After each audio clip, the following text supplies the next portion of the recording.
जो देखी से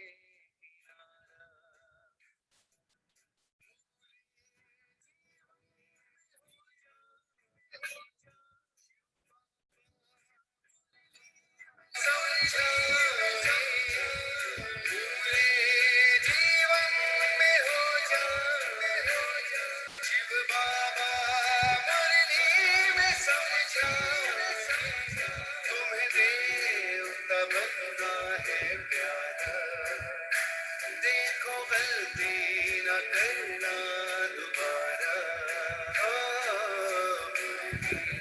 अमृत की धारा है धारा जो देती दुखों से किनारा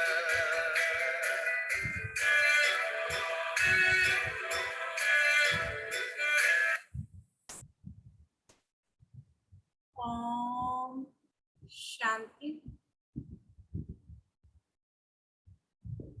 ओम शांति। ओम शांति। सभी रिलैक्स होकर के बैठेंगे। बुद्धि को चारों तरफ से हटाकर पूरा ध्यान भ्रुकुटी के मध्य में। ये मुझ आत्मा का निवास स्थान है। मैं आत्मा इस शरीर की मालिक हूँ। मैं आत्मा इन कर्मेंद्रियों की मालिक हूँ।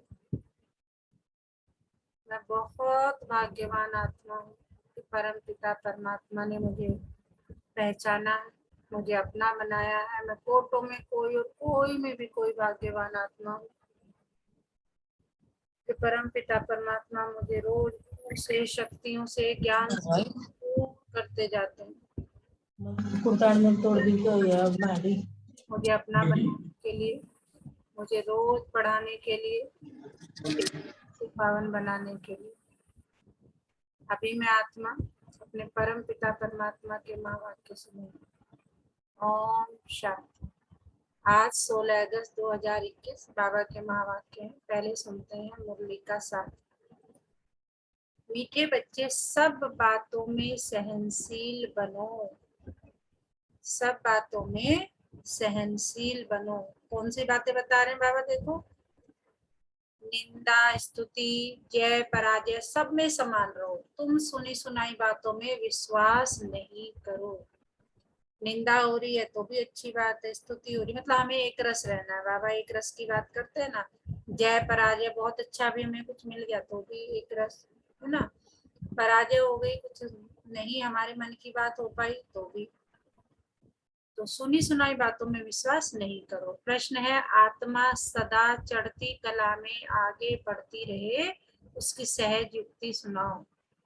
आत्मा सदा चढ़ती कला में आगे बढ़ती रहे, उसकी सहज युक्ति सुनाओ। उत्तर है, एक बाप से ही सुनो, दूसरे से नहीं। फालतू पर चिंतन में, वाहियात बातों में अपना समय बर्बाद न करो। क्या कह रहे हैं बाबा? बाबा की श्रीमत पे चलो, दूसरों की बातों में नहीं जाना है, पर चिंतन में नहीं जाना है। और आज बाबा ने देखो कैसा वर्ड यूज किया, वाहियात बातों में अपना समय बर्बाद नहीं करना है। तो इससे क्या होगा? आत्मा सदा चढ़ती कला में रहेगी। उल्टी सुल्टी बातें सुनने से, उस पर विश्वास करने से अच्छे बच्चे भी गिर पड़ते हैं, इसलिए बहुत संभाल करनी है। ओम शांति। मीठे मीठे बच्चों को अब स्मृति आई है कि बरोबर आधा कल्प हमने बाप को याद किया है। जब से रावण राज्य शुरू हुआ है, ऐसे भी नहीं कि कोई पूरे आधा कल्प याद किया, नहीं। जब जब दुख जास्ती आया तब तब याद किया है। बाबा कह रहे तुमने मुझे हमेशा याद नहीं किया, जब तुम्हें दुख आया है तब तुम्हें हे भगवान याद करते हो। बाबा कह रहे जब जब दुख जास्ती आया तब तब याद किया। अभी तुमको पता पड़ा है कि भक्ति मार्ग से हम उतरते आए हैं। ड्रामा का राज बुद्धि में है, मुख से कुछ कहने का भी नहीं है। हम उनके हो गए, इसलिए जास्ती ज्ञान की दरकार नहीं। बाप के बने तो बाप की जायदाद के मालिक हो गए। कुछ कर्मेंद्रियों से करने का नहीं रहता। भक्ति मार्ग में भगवान से मिलने के लिए कितने यज्ञ तप दान पुण्य करते हैं। बाबा कह रहे भक्ति मार्ग में कितने तुमने यज्ञ तप दान पुण्य किए, यहाँ दान करो, वहां यात्रा करके आओ, ये करके आओ। जहां भी जाओ सब जगह तीर्थ मंदिर रहता है, ऐसा कोई मनुष्य नहीं जो सारे भारत के तीर्थ तथा मंदिर आदि घूम सके। अगर घूमे भी तो कुछ मिलता नहीं। वहाँ घंटा घड़ियाल आदि कितना घमसान है, यहाँ तो घमसान की बात नहीं, न गीत गाने न तालियां बजाने की बात है। मनुष्य तो क्या क्या नहीं करते हैं, अथाह कर्म कांड है। यहाँ तो तुम बच्चों को सिर्फ याद करना और कुछ भी नहीं। घर में रहते सब कुछ करते, सिर्फ बाप को याद करना है। तुम जानते हो अभी हम देवता बनते हैं, यहाँ ही दैवी गुण धारण करना है। खान पान भी शुद्ध होना चाहिए। 36 प्रकार के भोजन तो वहां मिलेंगे। बाबा कह रहे हैं वहां पे तुम्हें 36 प्रकार के भोजन मिलेंगे सतयुग में। लेकिन यहाँ है क्या है, साधारण भोजन करना। यहाँ साधारण रहना, ना बहुत ऊंच ना बहुत नीच, सब बातों में सहनशीलता चाहिए। निंदा स्तुति जय पराजय सर्दी गर्मी सब कुछ सहन करना पड़ता है, समय ही ऐसा है। बाबा कह रहे कलयुग चल रहा है, कलयुग में भी घोर कलयुग चल रहा है, तो उसमें तो ये सब कुछ सहना पड़ेगा। पानी नहीं मिलेगा, ये नहीं मिलेगा, सूर्य भी अपनी तपत दिखाएगा, हर चीज तमो प्रधान बनती है। ये है सृष्टि ही तमो प्रधान है, तत्व भी तमो प्रधान है, तो ये दुख देते हैं। निंदा स्तुति में भी नहीं जाना है। बहुत है जो झट बिगड़ पड़ते हैं, किसने उल्टा सुल्टा कुछ किसको सुनाया, क्योंकि आजकल बातों की बनावट तो बहुत है ना। कोई ने कुछ कहा तुम्हारे लिए, बाबा ये कहते हैं कि इनको देह अभिमान है, बाहर का शो बहुत है, ये किसी ने सुनाया बस बुखार चढ़ जाएगा, नींद भी फिट जाएगी। आधा कल्प के मनुष्य ऐसे हैं, कोई को भी झट बुखार चढ़ा दे, झट पीले हो जाएंगे। तो बाप कहते हैं कोई भी ऐसी वाहियात बातें नहीं सुनो। बाप कभी भी किसी की निंदा नहीं करते हैं। बाप तो समझाने के लिए ही कहते हैं, उल्टी सुल्टी बातें एक दो को सुनाने से अच्छे अच्छे बच्चे भी बिगड़ पड़ते हैं। तो ट्रेटर बन वाहियात बातें जाकर एक दो को सुनाएंगे। भक्ति मार्ग में भी कैसी कैसी कहानियां बनाई, अभी तुमको ज्ञान मिला है तो तुम कभी भी हे राम व हाय भगवान भी नहीं कह सकते। ये अक्षर भी भक्ति मार्ग के हैं, तुम्हारे मुख से ऐसे अक्षर नहीं निकलने चाहिए। कहते ना हे भगवान ये क्या हो गया, है ना, हे ईश्वर ये क्या हो गया, हे राम ये, बाबा कह रहे ये सब भक्ति मार्ग की बात है, ये नहीं बोलना।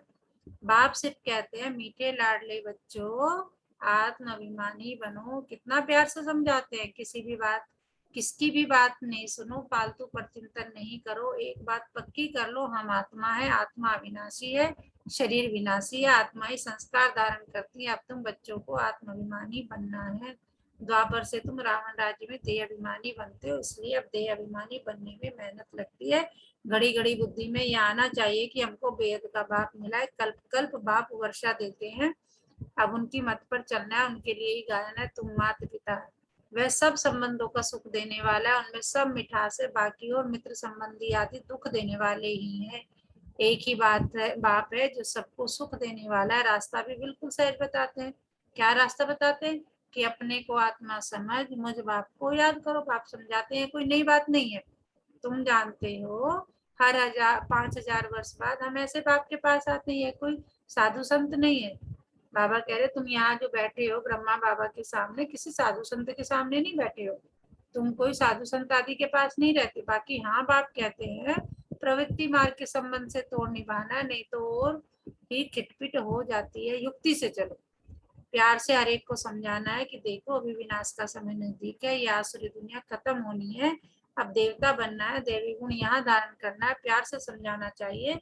देवताएं भी प्याज लहसुन आदि तो खाते नहीं, हम भी मनुष्य से देवता बनते हैं, तो हम ये कैसे खा सकते हैं। तुमको भी राय देते हैं ये छोड़ दो, ऐसी चीजें हम खाते नहीं। अभी तुमको बेहद का बाप दैवी गुण सिखाने वाला मिला है, तो सर्वगुण संपन्न यहाँ ही बनना है। यहाँ बनेंगे तब फिर भविष्य नई दुनिया आएगी।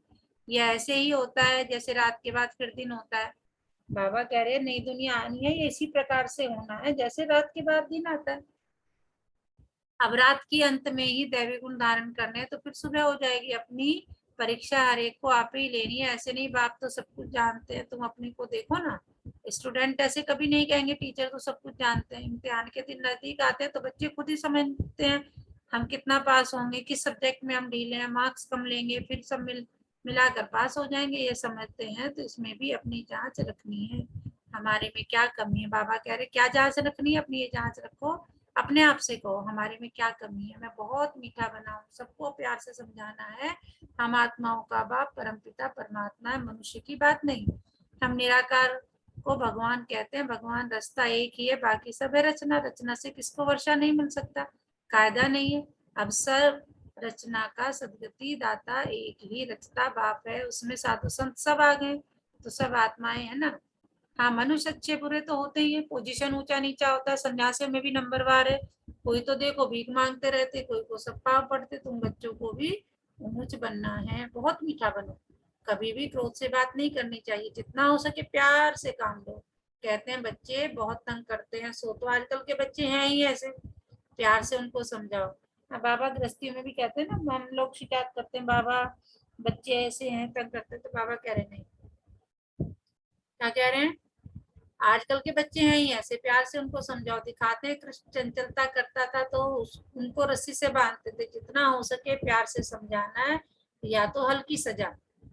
बेचारे अबोध अनजान है, समय भी ऐसा है, बाहर का संतोष बहुत खराब है। अभी बेहद का बाप कहते हैं तुम्हें मूर्ति आदि रखने की कोई दरकार नहीं है, कुछ भी मेहनत करने की दरकार नहीं है। शिव का चित्र भी क्यों रखें, वह तो तुम्हारे बाप है ना। घर में बच्चे बाप का चित्र क्यों रखेंगे, बाप तो हाजिर हजूर है ना। बाप कहते हैं मैं अभी हाजिर नाजिर हूँ ना, फिर चित्रों की तो बाबा कह रहे मैं सम्मुख तुम्हारे बैठा हूँ, तुम्हें चित्रों की क्या जरूरत है। अगर हमारे तो जरूरत नहीं है, फिर चित्रों की तो दरकार नहीं, मैं बच्चों को बैठ समझाता हूँ। कहते हैं बाप दादा को देखें, अब बाप तो है निराकार, उनको देख ना सके, बुद्धि से समझ सकते हैं। बाप कहते हैं मैं इनमें प्रवेश कर तुमको बैठ नॉलेज देता हूँ, नहीं तो कैसे आऊँ, कृष्ण के तन में कैसे आएगा, सन्यासियों में भी नहीं आ सकता हूँ। मैं आता ही उनमें हूँ जो पहले नंबर में था, वही अब लास्ट नंबर में है। तुमको भी अभी पढ़कर फिर पहले नंबर में जाना है। पढ़ाने वाला तो एक ही है, जिसको ज्ञान का सागर कहा जाता है। तुमको ज्ञान बहुत अच्छा मिलता है, तुम जानते हो शांति धाम हमारा घर है, सुख धाम हमारी राजधानी है, दुख धाम रावण की बादशाही है। अब आप कहते हैं मीठे मीठे बच्चों, अपने घर शांति धाम को याद करो, सुख धाम को याद करो, दुख धाम के बंधन को भूलते जाओ, करना ही है, नहीं तो दिक्कत आएगी ही आएगी। ऐसे और कोई कह ना सके, न वे जा सकते ड्रामा के बीच से वापस कोई भी जा ना सके। यह जो कहते हैं फलाना ज्योति ज्योत समाया व्यापार निर्माण गया, एक भी जाता नहीं है, सबका बाप अथवा मालिक एक ही परम पिता परमात्मा, वह सब आशिकों का एक ही मासूक है। वह सब आशिकों का एक ही मासूक है।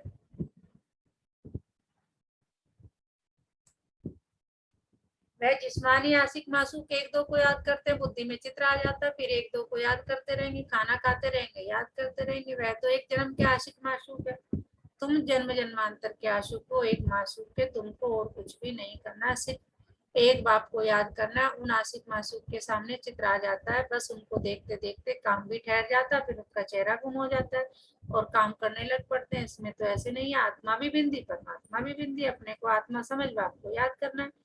इसमें ही मेहनत है, कोई भी ऐसी प्रैक्टिस करते नहीं है। आत्मा का ज्ञान मिला अर्थात आत्मा को रियलाइज किया, बाकी रहा परमात्मा।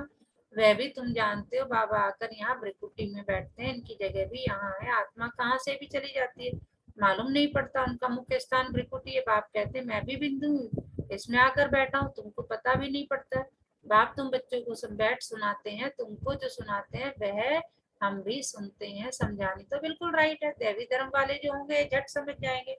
यह राजधानी स्थापन हो रही है, पहले स्थापना और फिर विनाश भी होगा, और कोई धर्म स्थापक ऐसे नहीं करते। वह सिर्फ अपना धर्म स्थापन करते हैं, फिर वृद्धि को पाते हैं। यहाँ तो जो जितना पुरुषार्थ करते हैं उतना भविष्य में उत्पत्ति पाते हैं। तुम भविष्य के जन्मों के लिए प्रारब्ध बनाते हो तो कितना पुरुषार्थ करना चाहिए, और है बहुत सहज योग भी सहज, जिसमें तुम्हारे भी कर्म विनाश होते हैं। बाप कहते हैं मैं गारंटी करता हूँ, देखो जी इस दुनिया में, आज की दुनिया में कोई गारंटी लेने वाला नहीं है। बाबा क्या कह रहे हैं, मैं गारंटी करता हूँ कल्प कल्प में ही आकर तुम बच्चों को पावन बनाता हूँ। वहां पतित एक भी होता नहीं, ज्ञान भी कितना सहज है। 84 जन्मों का चक्र कैसे लगाते हैं, वह भी बुद्धि में नो लीजिए। हमने 84 का चक्र लगाया, निश्चय रखना है, निश्चय में ही विजय। ऐसे नहीं पता नहीं हम 84 जन्म लेते हैं व कुछ कम, जबकि तुम ब्राह्मण हो तो तुमको निश्चय होना चाहिए बरोबर 84 का चक्र पूरा होगा। यह तो बहुत सहज समझानी बच्चों को समझाया है। यह चित्र सब दिव्य दृष्टि से बाप ने बनवाए हैं, करेक्ट भी कराए हैं। शुरू में जब वनवास बनारस में बाबा एकांत में रहते थे तो ऐसे चक्र दीवारों पर बैठ निकालते थे, समझते कुछ नहीं थे कि ये क्या है। खुशी होती थी, साक्षात्कार होने से जैसे उड़ जाते थे। यह क्या होता है समझ में नहीं आता था। तुम जानते हो जो चित्र पहले बने थे वह फिर बदलकर नए नए बनाते गए। अभी नए नए चित्र कल्प पहले मुआफिक बनते जाते हैं। सीढ़ी का चित्र देखो कितना अच्छा है, इस पर समझाना सहज है, देरी से आने वालों को और ही सहज समझानी मिलती है। अभी नए नए जो आते हैं 7 दिन में सारा नॉलेज समझ लेते हैं, पुरानों से भी आगे जा रहे हैं। कोई कहते हैं पहले आते थे तो अच्छा था, अरे यह भी फिक्र मत करो, आगे आते थे और भागंती हो जाते थे, तो देरी से आने वालों को तो सहज तक मिलता है। पहले जो थे देखो, अब है भी नहीं, खत्म हो गया, पिछाड़ी में रिजल्ट का मालूम पड़ता है कौन पास हुआ। नए नए निकलते हैं और झट सर्विस पर लग पड़ते हैं, पुराने इतना नहीं लगते। नई नई बच्चियां सर्विस से दिल पर चढ़ी रहती हैं, पुराने कितने तो खत्म हो गए। इसलिए बाबा कहते हैं जिनको सर्वोत्तम ब्राह्मण कुलभूषण कहा जाता है, उनमें भी कोई आश्चर्यवत सुनंती भागंती हो जाते हैं। जो गाया है वह प्रैक्टिकल हो रहा है। अच्छा, मीठे मीठे से खिलते बच्चों प्रति माता पिता बाप दादा का याद प्यार और गुड मॉर्निंग। रूहानी बाप की रूहानी बच्चों को नमस्ते। हम रूहानी बच्चों की रूहानी माता पिता बाप दादा को सर्व संबंधों से याद प्यार गुड मॉर्निंग, नमस्ते बाबा, नमस्ते, शुक्रिया बाबा, शुक्रिया हमें अपना बनाने के लिए, हमें रोज पढ़ाने के लिए, हमें पतित से पावन बनाने के लिए। तो पूरा दिन इसी नशे में रहे हम बच्चे, झूमते रहे, गाते रहे, नाचते रहे, वाह मेरा बाबा, वाह मेरा भाग्य, और वाह ये ड्रामा। और पाना था जो पा लिया, और क्या बाकी रहा। राज बाबा ने कहा कि सिर्फ और सिर्फ मुझे याद करो, फालतू की बातों में पढ़ो ही मत। हाँ जी, तो कौन बताएगा बाबा ने क्या पढ़ाया आज? ओम शांति दीदी। ओम शांति। मैम, बाबा ने जो गारंटी लिया है कि मैं गारंटी लेता हूँ, ये बिल्कुल 100% सही है कि बाबा कह रहे हैं कि विनाश होगा। इसके भी प्रमाण हमारे सामने डे बाय डे आ ही रहे हैं। ग्लेशियर पिघल रहे हैं, आकाश में जो पोल्यूशन है गैसों का वो बढ़ रहा है धीरे धीरे। हर जो विनाश के लिए सहायक चीजें हैं ना, वो सब धीरे धीरे बढ़ रही हैं। और एक तरफ बाबा फिर नई सृष्टि को बना रहे हैं और उसमें बसाने वालों को, अपने बच्चों को ढूंढ कर तैयार कर रहे हैं। जिस प्रकार जैसे हम मिट्टी में से कुछ चीज निकालते हैं ना, उसको धो के बिल्कुल साफ करते हैं, तो बाबा उसी प्रकार हमें ढूंढ के ना अपने ज्ञान के अमृत से हमें पावन बना रहे हैं, ताकि हम वहां पे जाके आराम से रह सकें। ओम शांति। धारणा के लिए मुख्य साहब बाबा क्या करें, अपनी जंग आप ही करनी है, अपनी जांच आप ही करनी है। अभी बाबा कह रहे कि मैं क्यों देखूं भाई तुम, जैसे बाबा ने एक एग्जांपल भी दिया टीचर का और स्टूडेंट का, कि जब टीचर पढ़ाते हैं तो वो थोड़ी कहेंगे कि स्टूडेंट ये थोड़ी कहेगा कि भाई टीचर जाने वो पढ़ाने वाला नहीं। खुद अपनी जांच करो, देखना है मैं बहुत बहुत मीठा बना हूँ, हमारे में क्या क्या कमी है। सब दैवी गुण हुए ही धारण हुए हैं, अपनी चलन देवताओं जैसी बनानी, आसुरी खान पान त्याग देना है। आज बाबा ने खान पान पे भी फोकस किया। कोई भी वाहियात बातें न सुननी है, न बोलनी है, सहनशील बनना है। क्या बनना है? सहनशील बनना है। वरदान है आज का, कर्मा कर्मातीत स्टेज पर स्थित हो, चारों ओर की सेवाओं को हैंडल करने वाले सिद्धि स्वरूप भव। आगे चलकर चारों ओर की सेवाओं के विस्तार को हैंडल करने के लिए भिन्न भिन्न साधन अपनाने पड़ेंगे, क्योंकि उस समय पत्र व्यवहार या टेलीग्राम टेलीफोन आदि काम नहीं करेंगे। ऐसे समय पर वायरलेस सेट चाहिए। इसके लिए अभी अभी कर्मयोगी, अभी अभी कर्मातीत स्टेज में स्थित रहने का अभ्यास करो, तब चारों ओर संकल्प की सिद्धि द्वारा सेवा में सहयोगी बन सकेंगे। स्लोगन क्या है का, परमात्मा प्यार की पालना का स्वरूप आपकी सहज योगी जीवन है। अगर आपका जीवन जो है सहज है ना, तो इसका मतलब आप परमात्मा प्यार की पालना में पल रहे हैं। आज का मीठा मोती प्रदर्शन पर चिंतन हमारे अंदर की शक्तियों को खत्म करता है। किसी भी चीज का प्रदर्शन हो, आज बाबा ने कहा ना कि शोशाबाजी में नहीं रहना, बिल्कुल साधारण रहना है। तो प्रदर्शन पर चिंतन हमारे अंदर की शक्तियों को खत्म करता है, इससे सदा बचना चाहिए। तो आज फिर पूरे दिन किस समान में रहना, मैं सिद्धि स्वरूप आत्मा हूँ, मैं सिद्धि स्वरूप आत्मा हूँ। अच्छा, ओम शांति।